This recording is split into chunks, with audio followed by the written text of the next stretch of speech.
IBO's operation जारी हैं। आज भी खवारिज को जहनुम वासिल किया, 4 खवारिज हलाक हुए।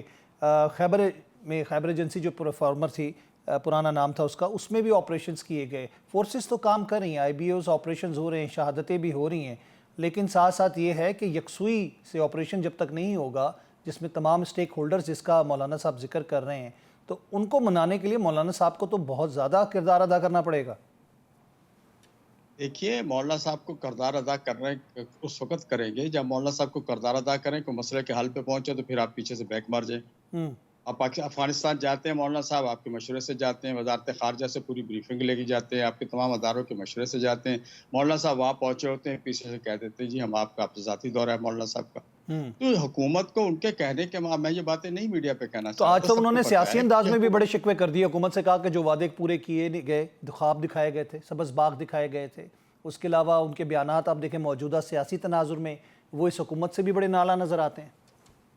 ठीक है, हुकूमत ने हमने 26वीं आईनी तरमीम में जो कमिटमेंट की थी पूरी कर रही। अगर और मरकज़ में वफाक में हमने एक कानून पास करवाया है, वो भी आप जानते हैं किस तरह से पास हुआ है, तो फिर सूबों में तो इन्होंने करना था ना। क्या पीपल्स पार्टी ने कमिटमेंट नहीं की? मुस्लिम लीग नून ने कमिटमेंट नहीं की? क्यों नहीं कर रहे पूरा? सूबों में तो इन्होंने करवाना है ना। सरकारी बिल है, कोई JUI का बिल तो नहीं है। जब आप हमें गोलियां दे रहे हैं और सियासी तौर पे भी आप हमें धक्का दे रहे हैं, पीछे करने की कोशिश कर रहे हैं। अभी बलूचिस्तान में पिछले हफ्ते एक इलेक्शन हुआ है, असेंबली इलेक्शन, जिसके फॉर्म 45 सारे के सारे हमारे पास मौजूद हैं और वो जनाब वहाँ पर दूसरी पार्टी को सीट दे दी गई है, पीपल्स पार्टी को सीट दे दी गई है, जिनके पास वोट ही नहीं थे। तो गिले शिकवे हम नहीं करेंगे तो किससे करेंगे? हम इसको इस तरह अंदाज में नहीं बात करेंगे तो हम पाकिस्तान के मीडिया से, अपने भाइयों से करना चाहते हैं और उनके कानों तक भी पहुंचाना चाहते हैं कि जो जिम्मेदार हैं कि भाई इन मामलात को देखो। आप किसी को कोने से लगाने, नुक्कड़ में लगाने या दीवार से लगाने या किसी के कहने पे ये करने से मसाइल हल नहीं होंगे।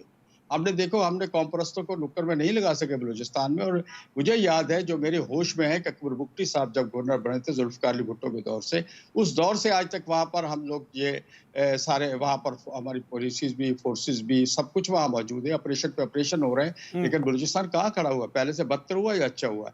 आपने KPK में कितने ऑपरेशन किए हैं और कब से कर रहे हैं? KPK के लोग आके KPK वो उन इलाकों में जहाँ ऑपरेशन हो रहे हैं, लोग कैंपों में पड़े हुए हैं या छोड़ के शहरों में आ गए। इस्लामाबाद की देखें कितनी आबादी बढ़ गई है, लाहौर की देखें, फैसलाबाद की देखें, गुजरांवाला की देखें। आप ये सारे बेचारे वहाँ से घर बार छोड़ के भाग के इधर आ गए हैं।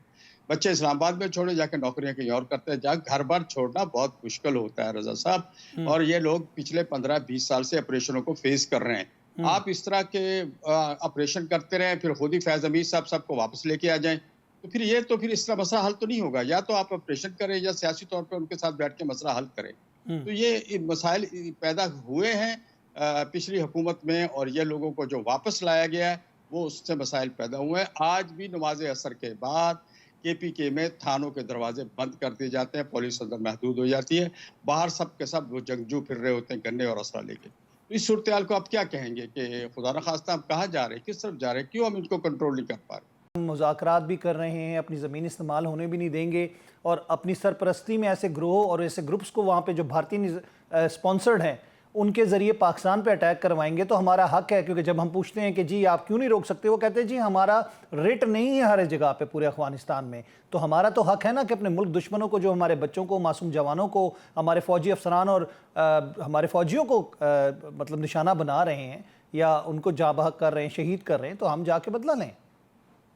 देखिए, हमारे शहरी भी बहुत सारे, मेरे खुद बाजोड़ में 80 साथी शहीद हुए हैं और उसको बाद में इसी दाइश ने कबूल किया था, और इसी तरह हमारे फौजी भी शहीद हो रहे हैं, इसमें कोई शक नहीं है। सबसे ज्यादा तो मैं टारगेट पे हूँ। वो कहते हैं कि पाकिस्तान में जो इस्लाम है वो जमहूरियत से नहीं आएगा, मैं कहता हूँ नहीं, जमहूरियत से आएगा। तो उनके टारगेट पे तो सबसे पहले जमीयत उलमा इस्लाम है, और हम टारगेट पे हैं। हम यही तो कहना चाह रहे हैं कि मौलाना साहब पे भी मुतअद्दिद हमले हो चुके हैं।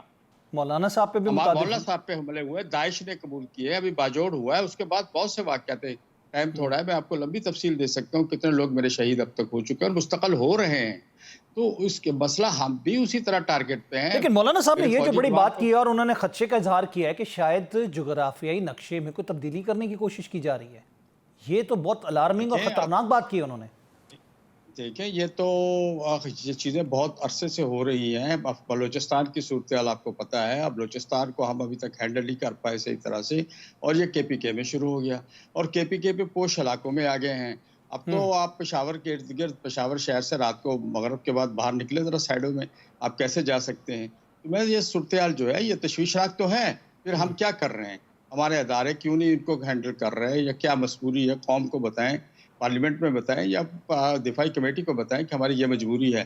तो कहीं न कहीं कोई ना कोई मजबूरियाँ तो हैं जिससे उनको गिला है और मैं समझता हूँ कि उनका गिला बजा भी है और वो सिर्फ़ इसलिए है कि जो एक चीज़ उन्होंने फ़ॉर्मूला तय किया था दोनों हुकूमतों के दरमियान में और हमारी हुकूमत ने एक्सेप्ट भी किया था।